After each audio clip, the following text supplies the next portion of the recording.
আপনার লিফট নির্দিষ্ট সময়ে বন্ধ করার প্রয়োজন নাই। কেন প্রয়োজন নাই? এখনকার যে আধুনিক লিফটগুলো, এটা একটা নির্দিষ্ট সময় পরে এমনিই বন্ধ হয়ে যায়। লিফট থেকে যখন প্যাসেঞ্জার নেমে যাওয়ার একটা নির্দিষ্ট সময়, সেটা 2 মিনিট অথবা 3 মিনিট পরে লিফট অটোমেটিক বন্ধ হয়ে যাবে।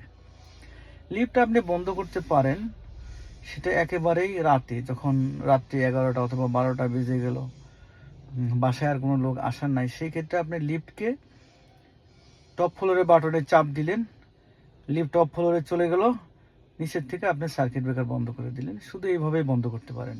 আর সকালবেলা যখন আপনার ফজরের নামাজ পড়তে লোক মসজিদে যাচ্ছে অথবা মর্নিং ওয়াক করতে লোক মসজিদে যাচ্ছে, ঠিক সেই সময়ে আপনি লিফট অন করে দিলেন। নির্দিষ্ট সময় মানে দিনের বেলা 1টা থেকে 2টা, 2টা থেকে 3টা লিফট বন্ধ করার দরকার নাই। কারণ এই 2টা 3টার দিকে স্কুল কলেজ থেকে বাচ্চারা স্কুল থেকে আসে, মহিলারা নর্মালি বাচ্চা নিয়ে আসে, মারা বাচ্চা নিয়ে আসে, তখন তারা এই 10তলা বিল্ডিংয়ে টপ ফ্লোরে যাওয়া তাদের পক্ষে হেঁটে ওঠা খুবই কঠিন।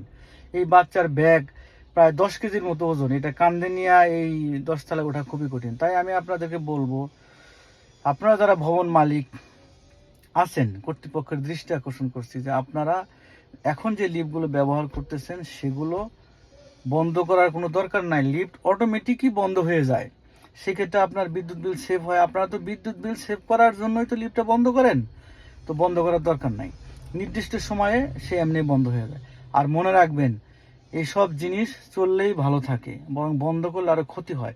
লিফট যদি আপনি বন্ধ করে রাখেন তাহলে আপনার ব্যাটারি ডাউন হয়ে যায়, অনেক কিছু ক্ষতিগ্রস্ত হয়ে যায়, রেল মরিচা পড়ে যায়। তাই লিফটকে চালু রাখুন সব সময়, নির্দিষ্ট সময়, রাতের বেলা ছাড়া বন্ধ করার দরকার নাই। আসসালামু আলাইকুম।